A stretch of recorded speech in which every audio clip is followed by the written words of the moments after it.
네, 안녕하세요. 오늘은 12월 17일 수요일입니다. 네, 오늘은 짧지만 빠르게 연준의 금리 인하 이후에 대해서 한번 생각을 해볼게요.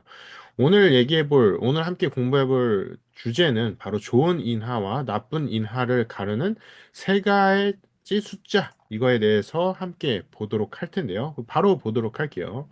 그래서 연준이 금리를 인하한 이후에 그 다음이 더 중요한데요. 이 시장은 늘 인하 그 자체보다 인하 이후의 궤적, 그러니까 패스, 이거에 대해서 방향을 결정해 왔습니다. 여기에서 말하는 방향은 주가의 방향이 될 수도 있을 거고, 국가가 어떤 정책을 결정하는 방향이 될 수도 있을 것 같은데요.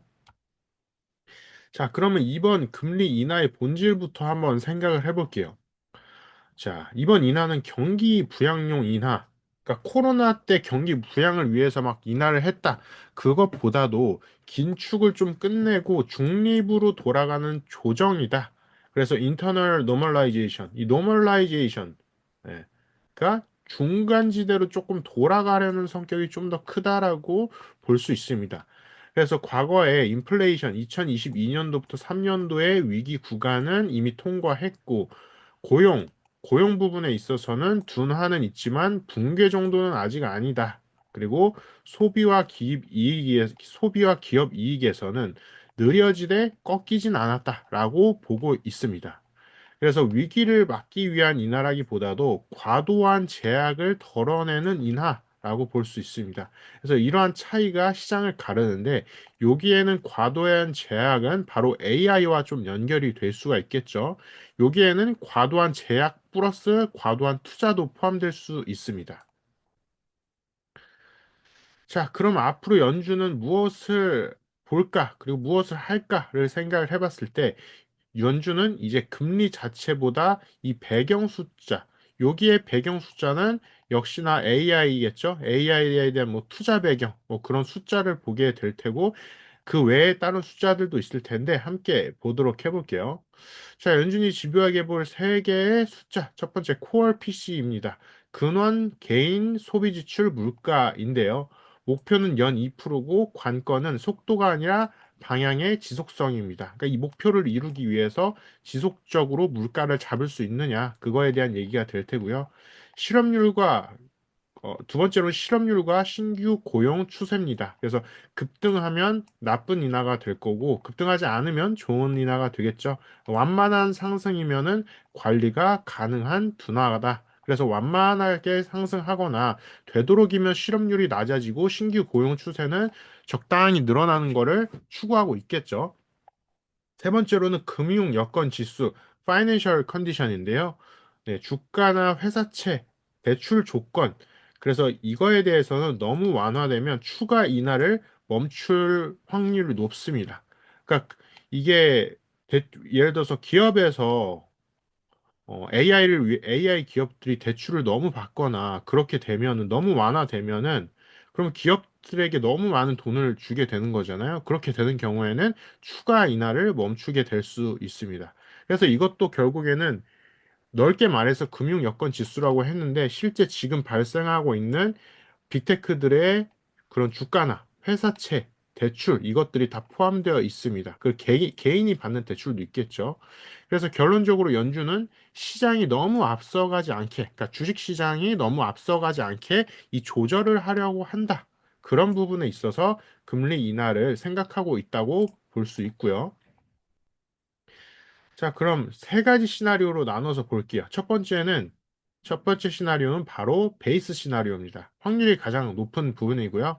25년도부터 26년도까지 소폭 추가 인하를 할 텐데, 긴 정체가 예상될 예정이고, 여기에서는 물가가 완만하게 하락하거나, 그리고 고용이 점진적으로 둔화되거나, 연준은 이거에 따라서 지켜본다 모드를 추구할 예정입니다. 그래서 소폭으로만 추가 인하할 예정이다. 이 베이스 시나리오에서는. 그래서 이렇게 되는 경우에는 그럼 어떻게 되냐? 시장 변동성은 역시나 조금은 높아지고 방향성은 조금 내려갈 수 있습니다. 자, 두 번째 시나리오입니다. 좋은 인하, 소프트 랜딩이고요. 이 부분이 사실 일어나면은 개인 투자자들한텐 가장 좋은 시나리오가 될 것 같은데 생산성이 상승하고 AI와 설비 투자가 늘어나게 될 거예요.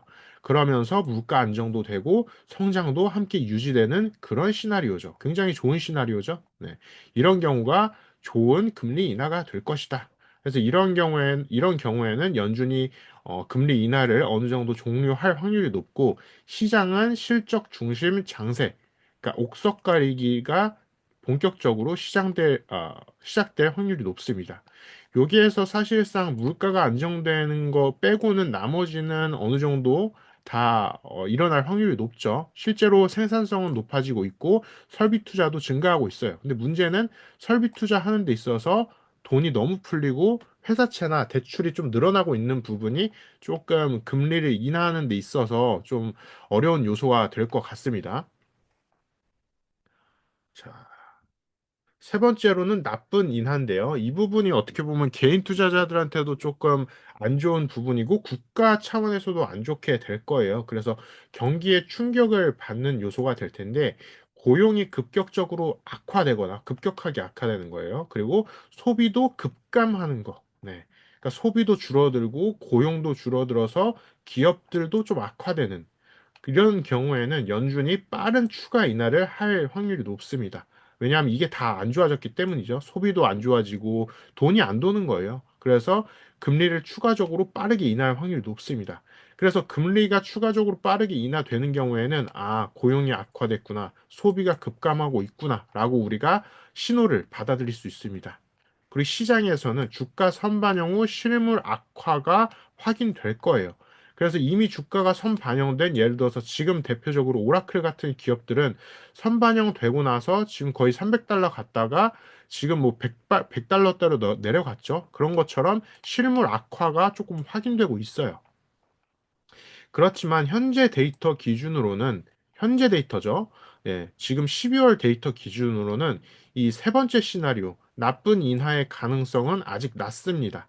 네. 그러니까 왜냐하면 주가가 선반영된 이후에 실물 악화까지 확인이 좀 끝났기 때문이에요. 어느 정도. 그리고 나서 고용이 급격적으로 악화된 거는 사실 10월 달이나 11월 달에 이미 악화가 됐고, 그리고 나서 지금은 조금씩 회복을 위해서 금리를 조금 인하를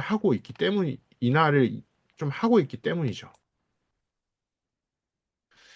자, 여기에서 시장에서 착각하면 안 되는 포인트에 대해서 살펴볼게요.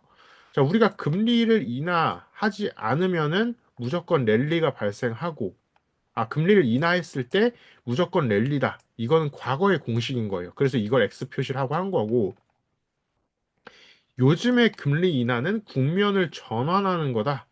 라고 생각을 하시면 좋은데, 이게 지금의 현실에 가깝습니다. 그래서 과거에는 금리 인하하면 좋아 금리 인하다 무조건 랠리다 산타 랠리다 기업들이 수익이 잘 나겠구나 무조건 투자하자 이게 과거의 공식이었는데 현재는 무조건 그렇게 주가가 오르는 게 아니라 국면이 좀 전환되는 중립적인 측면 성격이 강하기 때문에 무조건 투자를 하기보다 조금 살펴봐야 되는 시간이 필요합니다. 그래서 지금은 유동성이 막 뛰어난 장세라기보다도 구조적인 장세에 가깝다. 그래서 AI나 국방, 인프라, 에너지처럼 정책과 기술, 자본이 동시에 몰리는 영역만 살아남습니다. 그래서 국가와 기술, 개개인의 기업의 기술력이 뛰어난 거, 그리고 자본도 좀 원활하게 갖고 있는 기업과 산업 영역이 살아남는다라는 거. 그래서 AI와 국방, 인프라 부분은 역시나 살아남을 확률이 높고 에너지도 좀 그 이후로서의 확률이 높습니다. 자, 그래서 한 줄 정리를 해보면 이번 금리 인하는 축제의 시작이라기보다도 게임 난이도가 점점 올라가는 구간이다라고 볼 수 있습니다. 그래서 앞으로는 금리 인하도 중요하지만 실적, 그리고 테마도 중요하겠지만 현금 흐름이 더 중요하고 기대보다는 그 기대를 어떻게 보면 실적으로 받쳐주는 지속성이 중요합니다.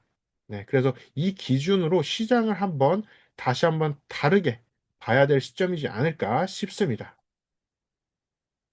자, 그래서 오늘 여기까지 해서 연준의 금리 인하, 앞으로 어떻게 해야 될지에 대해서 저희가 이렇게 마지막으로 정리를 다시 한번 해봤고요.